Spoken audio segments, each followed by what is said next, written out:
And today I've got a beautiful guest speaker with me, which is Lauren. She's a psychologist and sexologist with over 17 years experience in clinical practice and coaching. She is the director of Blue Space Psychology, where she helps individuals with their mental and sexual well-being. Welcome to the podcast. Oh, thank you. It's such a pleasure to be here. Thank you for having me. We usually ask a couple starter questions just so we can get to know you. Where are you currently at on your pleasure journey? What a great question. I am in my taking up space era. This is a topic. I know, I love it. This is a topic I am super passionate about. I talk to my clients. I work with a lot of women and women identifying people. And this topic of being allowed to take up space comes up in my clinical practice every day. So taking up space for me in my pleasure journey looks like being patient with myself and asking and taking and receiving and all those good things. All the good things. I love this so much for you. Thank you. What is something that brings you a lot of pleasure? Something that brings me a lot of pleasure is in my current relationship, we have really made a concerted effort to nurture the sexual and erotic part of our relationship on a daily basis. And that gives me a lot of pleasure because I find that, number one, that's super fun, right? So that's really fun. But number two, it really flows into all these areas of my life in terms of kind of a sense of vibrancy and vitality that I notice shows up for me when I'm able to kind of nurture these parts of my relationship. So that is giving me a lot of pleasure at the moment. Sounds amazing. Oh, I would love to talk with you about how to talk about sex with your partners in the bedroom, because I've gone through this transformation myself. So I've been a people pleaser. I have said yes to things I wanted to say no to. I have not spoken up what I actually desire. I had partners where they eventually did at some stage ask me what do you want from me now? And I'm like, yeah, whatever you want. Or just to go along with it, or, couldn't speak up, couldn't really set my healthy boundaries or speak up my desires. And now to becoming such an embodied pleasure, a woman who's so confident and really asking for what she needs and wants and claiming my pleasure and setting healthy boundaries.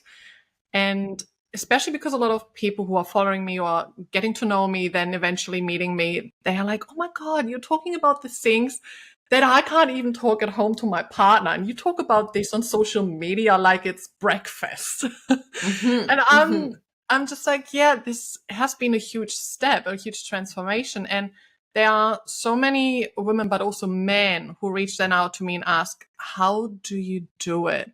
I just can't talk openly about it. So this is why I would love to chat with you about that topic. And I think we could start with what are some common blockages around why are they not communicating in a partnership about sex? Absolutely. I really appreciate you sharing your experience. I mean, that is my experience too. I've spent most of my adult life, I'm in my 40s now, and I spent most of my adult life having sex, but not talking about the sex that I was having. That's very common, certainly. It is really a very fraught topic for people. It feels really high stakes. So some of the common blockages are the level of risk that we appraise when it comes to talking about sex. Sex is high stakes. It has the potential to activate shame, to be judged, to be rejected, to be abandoned, to be hurt, to hurt this person I care about. It feels like a minefield in terms of the risks involved. And then I overlay that with the fact that we still live in a really sex negative culture. None of us are taught how to talk about sex. And in fact, a lot of people were actively discouraged. I have memories of being actively discouraged from talking about sex growing up.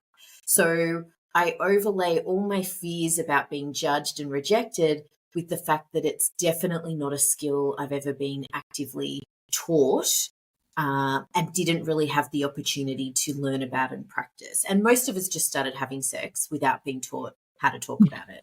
So there are a number of blockers here. Now, I mentioned shame, and I'm going to say that in my clinical experience, this is probably one of the most significant challenges for people. Like shame is our like really tender spots, you know, like our most painful kind of bruises, those parts of ourselves that say we are not good enough or not okay as we are or defective in some way. And we've all got shame parts of ourselves, but a lot of people have shame stuff when it comes to sex.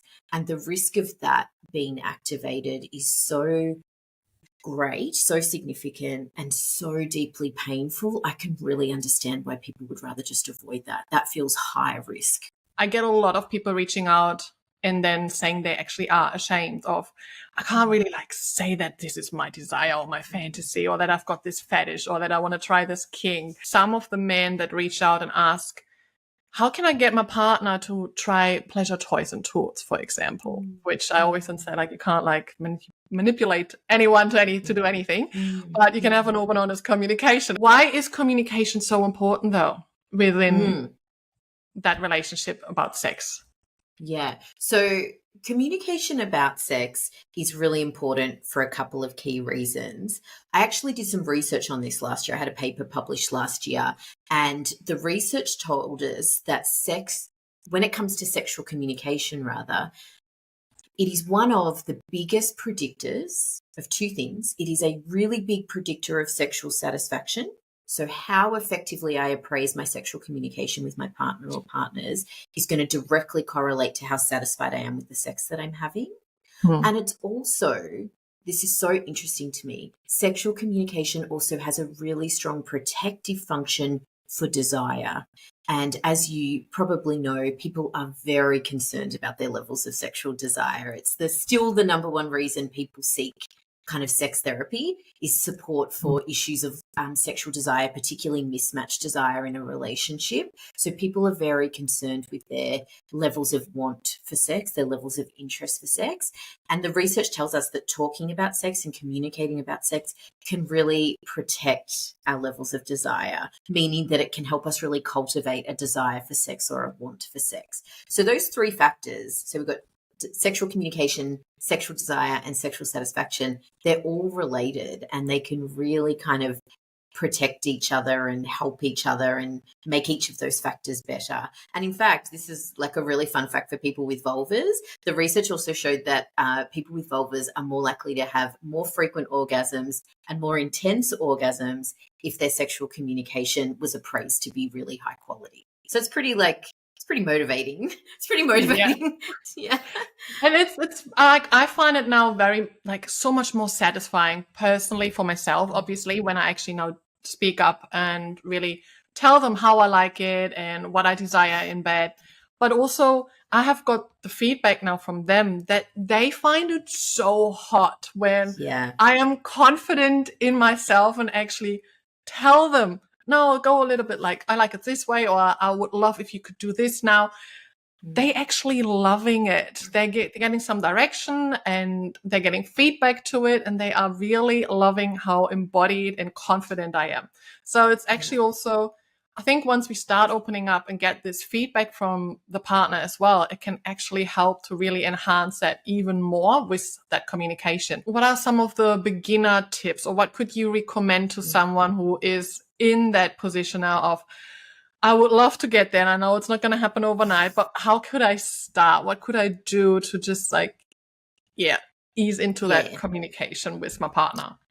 Absolutely. And I'm so glad you used the word ease in, because I'm wondering if people have a bit of an image of sexual communication as being, I don't know what the picture is that people have in their mind, but sometimes I hear from people that they imagine that it is communication about sex acts. So like specific acts or positions or something like that, when in fact that's actually a really small part of sexual communication. And I think people also imagine it as like quite a heavy conversation, you know, like sitting down with your partner, like turning the TV off, looking at each other and be like, we need to talk about our sex life. And I'm just like, oh my gosh, that makes me feel anxious even just like saying it to you. I'm like, if my partner came in and like turned off the TV and was like, we need to talk about our sex life, I'd be like, oh my God, what's coming? So I really want to kind of shake up this definition of sexual communication, you know, and I think that will help with this easing in topic. The example that you just brought up,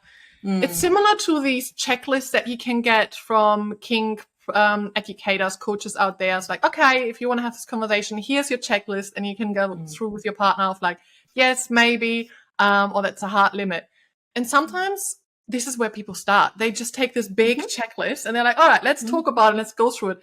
And that's confronting. And especially when you go through like a big checklist and you've never actually talked openly about sex. And then you go straight into all these, so is pegging on the list or not? And are we going to do this? And are we going to am I going to dominate you? Am I going to put you on the leash? Yeah. Holy moly. Yeah, absolutely. Absolutely. And that sounds frightening. That sounds really anxiety inducing, right? And it's really hard to engage in a really connective conversation if our nervous system is kind of going haywire and we are scared and anxious and that sort of thing.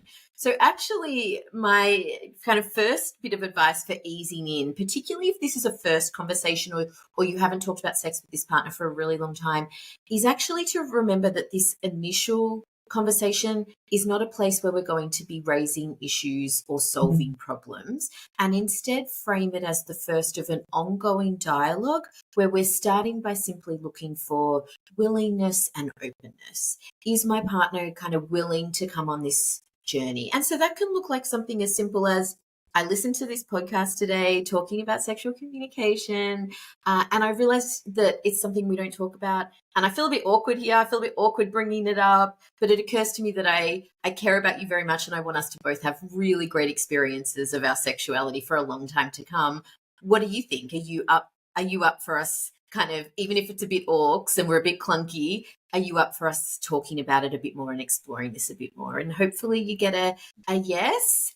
And you go, okay, let's keep that up then. So that's it. That's it for that first conversation. It's just checking for openness and willingness. And it's really okay to acknowledge the awkwardness. Like, it's awkward. As I said, it's a learnt skill. So the only way through is practice, like any other skill we develop. I love that approach to just really check in. Where are you currently at? Would you actually be open to and willing to have this conversation and see where your partner is at? And then having that moment of separating, and then you can both have some reflection on it, what you actually want to talk about, and then you can create a plan, I guess, to how you want to come together and start talking about it.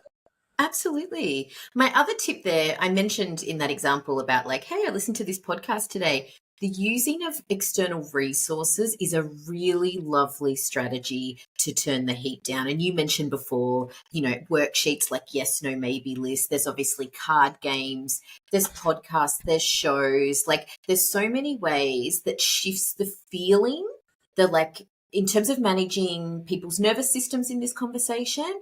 It's totally different if I say to my partner, I want to talk to you about having a threesome, versus I see a threesome on a TV show or in a movie and I turn to my partner and say, have you ever done that? Like, or have you thought about that? Or like, what do you think? Have you ever wanted to? That is a totally different feeling in my body.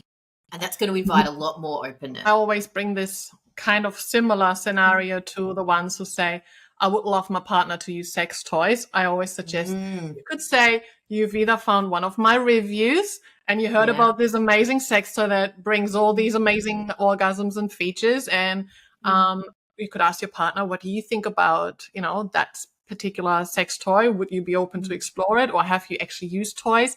And see where that partner is. Because sometimes they don't even know if she or he or whoever the partner has a box of toys under the bed they're using in, without the other partner knowing. So it's just opening up that conversation of like, oh, there's this lady with 300 toys. Wow, that's a lot of toys. What's your perspective towards toys? Like, have you used them before? Or, what do you think about them? Would you like to explore them? Just to have that conversation. You're functioning, but you aren't feeling. You hold it all together. Your life, career, motherhood, relationships, and you keep pushing through. You keep managing, doing one thing and another thing, people pleasing, a life on autopilot.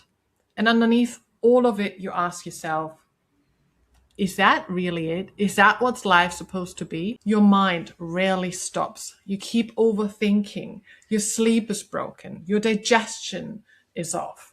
And rest makes you feeling uncomfortable. That is your nervous system stuck in survival state. Your body has forgotten how to feel safe, how to soften, how to receive, how to feel good. And what's missing is not more effort. What's missing is pleasure, somatic pleasure. I am Patricia, an ED/DV survivor, a former nurse, mother, a pleasure explorer, and an award-winning educator in somatic pleasure. I am the founder of Pleasure Lit. My trauma-informed somatic pleasure approach blends nervous system regulation, tantra, sexuality, breathwork, yoga, meditation, identity shift, and feminine embodiment. And if this sparked something inside of you, join us within the Pleasure Lit Woman program, which is my 8-week group program, helping you from functioning to feeling radiant, regulated, and deliciously turned on. You're also invited to join us within the Pleasure Lit Circle, which is my online community membership for women, where we have got live calls, somatic practices, resources, masterclasses, and so much more. You can also explore my self-paced online courses all around pleasure and follow along Patricia's Pleasure Ed for more pleasure tips, and if you like to submit your questions. When you prefer reading, you can get my #1 bestseller book, The Pleasure Lit Way. And if you like more personalized support, book yourself in for a one-on-one coaching session. For more details and how to join it all, go to pleasurelit.com. Then I usually also suggest to separate, to give each other space, and then come back again and have further communication about going a little bit deeper, so you're not like, oh God, now you're asking me, where the other partner might have already thought about that topic for a while, but the other partner has never or hasn't. So just giving them a little bit of space. And I love the card games as well. They are so fun. A fun way They're to so fun. Ask each other questions. Absolutely. I love your kind of example there too of having people explore the conversation initially, but also that's not where the conversation has to end, that encouragement to go away and think about it and come back together. This is a really important point about sexual communication, particularly if we're raising a desire. And as you said, the person raising it's thought about it for a while before the other person's invited into the conversation. I think that's really important to keep in mind. Going into a conversation like that is an exploration and an invitation for exploration. It's not I need an answer, right? That is an unhelpful frame if it's, I'd like to explore using toys, for example. Yes or no? Are we doing this or not? I don't think that kind of pressure is helpful. So that conversation is just I saw this toy review, and have you used toys, and what do you think, and would you be interested in, et cetera, et cetera. Okay. I might go do some more research, and I'll send you some links. And so there isn't a weight on the other person of I have to kind of catch up to where you're at and provide an answer. Yeah. So thinking about our conversations, this is why curiosity is so important, because curiosity creates expansion. And thinking about our conversations about sex through the frame of, I want to expand our dialogue and open up. And when we do things like create pressure for a yes or no answer, we close things down. It's the opposite of expansive. We close things down, and that is not a great example of sexual communication. I also find the environment is very important. So obviously you don't want to do this while you get lunches ready for the kids in the morning for school. And it's hey, darling, I've read this article about this research. Maybe later when the kids are at school, we should try this and that. Yeah, right. Yeah. So creating a safer space. And since I've done my Tantra practitioner, I've really gone down that road to really include more somatic practices and breath work or breath play, how I like to call it, to really get a little bit more stepping into our body space. And because it could be such a mind thing of conversation, but actually knowing, like you've already mentioned, the nervous system, we are much more receptive when we are in a relaxed state of mind. So if we can bring ourselves into some eye gazing and connection with your partner before you actually start opening that conversation can be also yummy and delicious. You can make it Yeah. sexy. It doesn't have to be boring. Yeah, absolutely. This is a really important point, actually, that everything about pleasure, as I'm sure that you well know, occurs in a context, right? It's a Yeah. really broad context. And I think considering context when it comes to any kind of communication or conversation is really key. So think, read the room, read the tone, your partner's energy, what they've got left in the tank in terms of how they're feeling in themselves, other competing demands and stresses, that kind of thing. But in addition to that, I guess, not but, just and, I think it's really important to remember that sexual communication isn't a series of heavy chats. When I said before that my partner and I communicate sexually every day, I understand that people might hear that and go, good God, like, how do you have the time? But actually, what I'm referring to is lots of incidental dialogue that looks like flirtation, expressing desire for each other, expressing attraction for each other, looking forward to something, reminiscing about a previous spicy memory, sharing a toy or something that we want to try. So it's not a let's talk about our sex life. It might be that he walks into the room and he's talking and I'm like, sorry, you look so hot right now. Like, are you aware how good you look right now? Or it might be like, yeah, or it might be like sending an article about some spicy new positions to try and being like, we should try this one. Have you ever done this one? And we're just engaging over messages while we're both at work, just briefly. But it's a really nice way to still nurture that sexual part of our relationship and stay sexually connected. So if and when the time comes where we have to have a bigger conversation, we've laid the foundation for sex being a safe space for us, a safe topic for us. And that is really important groundwork.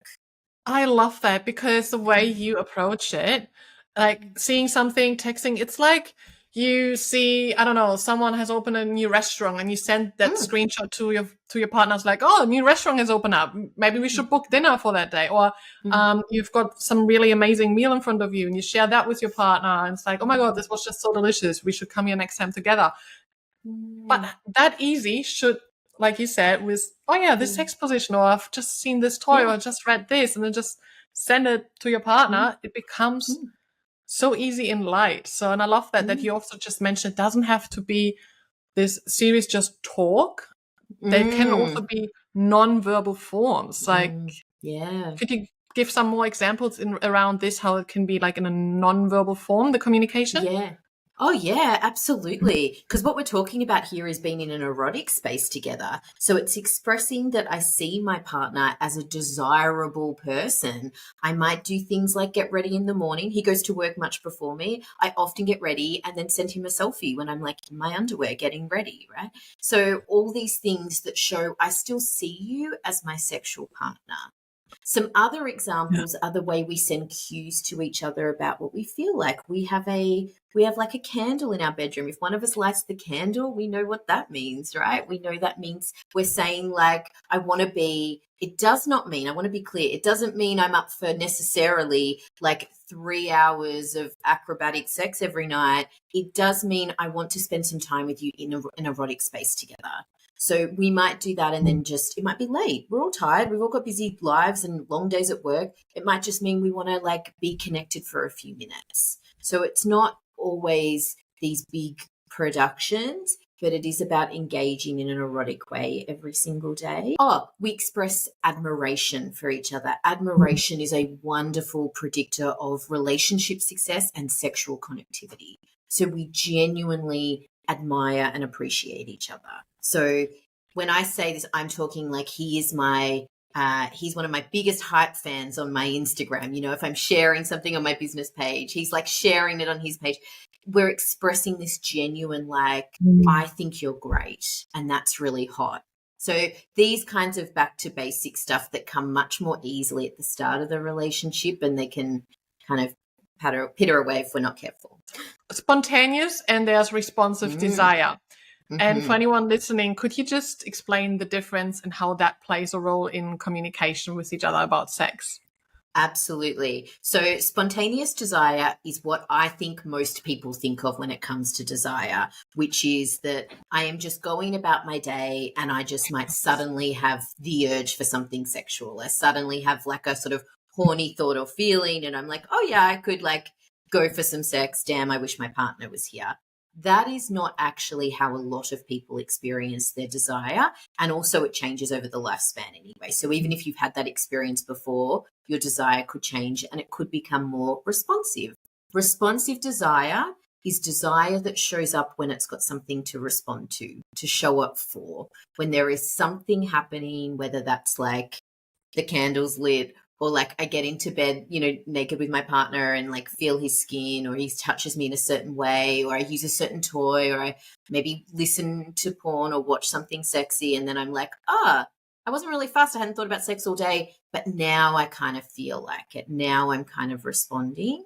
And actually, the rates of responsive desire are huge. So I came across some research recently that said this research is going to use gendered language. So I'm going to use gendered language here. It said that 75% of the time for women, desire is responsive. And actually 45% of the time for men, desire is responsive. So we may as well expect that we're going to experience our desire responsively.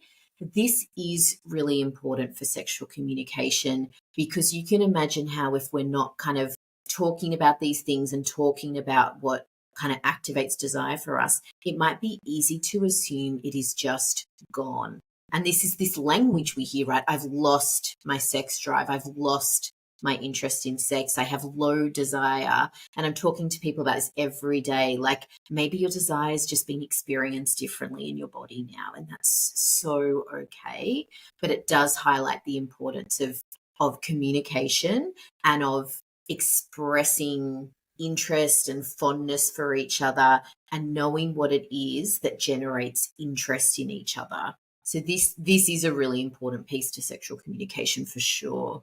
And not making assumptions, not making those assumptions that just because I haven't really thought about sex today, that means I've lost my desire or I don't have desire. It's just a different experience of desire. Yeah, you might have just not been stimulated enough. And especially as a single person, if you don't have a partner who, moves in their little initiations, then you might have less reactions to it because you've got less of these signals to you. I really find this really important and interesting for people to understand that there's a difference. And personally for myself, I think the only times I'm really spontaneous, have a spontaneous desire is when I'm ovulating. Yes, that's very common. But other than that, it's usually then also like a responsive desire or something triggers it. And then I'm just like, oh yeah, all right. So yeah, this is really important. I know this could be like a whole separate podcast, but what I would say about this that is really important is that it's easy to make assumptions about ourselves and others if we don't communicate. And this was something I experienced early on in my own relationship with my partner currently. His desire, I certainly have consent to share about him, luckily, because I share about him very openly. His desire is largely responsive. And at the start of our relationship, I would often mistake that for lack of interest and a rejection. And now that we've gotten to know each other and we've communicated a lot more, I understand a lot more about what's necessary for him to access pleasure. And he's actually very high desire. There's just some things that his desire needs to show up for. There's some pleasure that his desire needs to show up for. So I know that now. I know I can unlock those cheat codes now that I know and activate that pleasure for him, invite him into this pleasure space, which is a really fun place to be. Thank you for highlighting that and giving that example as well. And that it's actually also, that's amazing. Love that. Thank you. Where could people find you if they want to work with you? Yeah. If anything has resonated for people today, I would love to hear from you. Please reach out. The best place to find me is probably on my website, which is lauralee.com.au, or on my Instagram, which is lauraleesexology. I have a bunch of resources on my website because I am so passionate about this information reaching people, but I really understand that ongoing therapy is not really accessible or suitable for everyone. So I've been thinking about what are some other ways I can reach people. So there's lots of different ways to work with me. So please reach out. Yeah, highly suggest you do. What is one of your favorite like pleasure products, items, something that brings you a lot of pleasure? So I thought that you might ask me this. I have one here. Can I show you? Can I Yeah, show you? Yeah. yeah. So this is my favorite. I have a lot of toys, not as It's many like as you, but I very have a lot. passionate. And this is like my favorite. So this is the Dyer feather. Are you familiar with the feather? This is the feather. No, I haven't It's in seen this that one yet. beautiful, beautiful box. It is the softest silicone. And it's Oh, got I won't turn it on, but it's got a few vibration settings, but it's this beautiful soft feather. So it's perfect for like external play. I love this because sometimes, like all of us, sometimes I'm like in my head. It takes me some time to get into my body and get into the mood. This is when I talked before about unlocking my partner's like cheat codes, this is his cheat code for me. He knows that like running this all over my body, all over my other erogenous zones, inside my arm, down my neck, over my breasts, down my legs, is really grounding. It's the most, it is like I said, it's a cheat code. It grounds me in the moment so beautifully. The sensation is so lovely to concentrate on. It's a really like pleasurable sensation, a really lovely like introductory toy too, because as I said, it's yeah. just for external use. Obviously it's for all bodies. So he also enjoys this toy as well. It's for all people, all bodies. And I love it. I love it. Look at me like Thank you hugging for it. sharing. I'm probably going to have to get my hands on that one. Yes, That's my it's toolbox. good. It's my favorite. I love sensation play exactly for that reason of Yeah. anything that like a pinwheel, or I've got these vampire gloves that have got like these spikes in there that you can like just like slight stretches, or you can like do like grips with it, or feathers, or even just kind of like different kind of impact tools that you can even just run over the skin, putting on a blindfold. Absolutely. I'm there. I'm That's it. Yeah. That's just it. Gets me where it gets me all going. Yeah, I'm with you. I love the sensory focus. It's so lovely and grounding, and I feel my most embodied, my most in the moment with that. Same. Do you have like a favorite book or a recommendation for book that's in the pleasure field? Easily, hands down, the best nonfiction sex-related book I've ever read is Come Together by Emily Nagoski.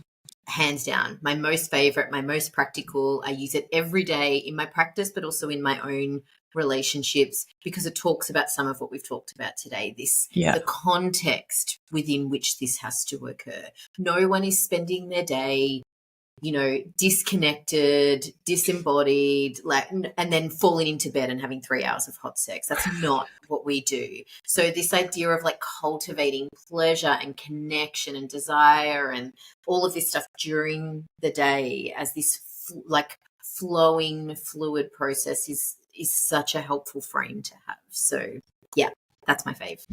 Yeah, I love that one too. I've got that one and lots of other really good ones. And I'm writing my own book right now as well. I know you are. I've been following online. I'm so excited for you. Oh, it's been 10 days of the 30 days challenge that I set myself, and I've got 16,800 words down, and it just flows out. It just wants to be out and be shared. Wow. And I'm including pleasure practices with each chapter and journal prompts. So I'm like getting into the body, mind, soul embodiment, and it just unlocks and widens the pleasure potential. I can't wait for everyone to have it. I can't wait to read it. Sounds amazing. Congratulations. That is really exciting to hear how it's just flowing out too. Yeah, it has been like it has been in the bag for a while, for a few years. And it's only now that I feel ready and it just pours out. It's just amazing. That's wonderful. Wonderful. Thank you. What is one of your number one tips for pleasure? I think my number one tip, actually, I'm just reflecting on my own experience. It's making me come to watching that self-talk, like those scripts we have running in the background. So noticing those and really starting to explore what are the things that might be getting in the way of my pleasure, and how can I kind of rewrite some of these scripts that I've maybe had running in the background for a really long time. You know, one of mine was, I talked before about taking up space. One of my scripts that really got in the way of my pleasure was I take too long to orgasm, right? I just had this strong belief, I take too long, I'm a burden, I'm annoying for my partners, they're sick of me, all of these kinds of stories that were not true. And once I became aware, I wasn't even aware of that script for most of my adult life. Once I became aware of it and I could tackle it, it freed me up to access pleasure that I didn't even know I was being prevented from accessing. So my number one tip for pleasure is really to kind of firstly examine what might be getting in the way, tackle that, get rid of it. Thank you for sharing. And thank you so much for coming onto the podcast. Thank you for having me. Loved having this chat with you. Me too. Me too. It's been my absolute pleasure. I would love to hear from you what has resonated the most with you from this episode. You can leave us a comment down below. And when you like this episode, make sure you follow and subscribe to the show. Give it a 5-star rating and also share it along so we can spread more pleasure into this world. You can access my free workshop at pleasurelit.com/links. Sending you lots of love and pleasure. Mwah.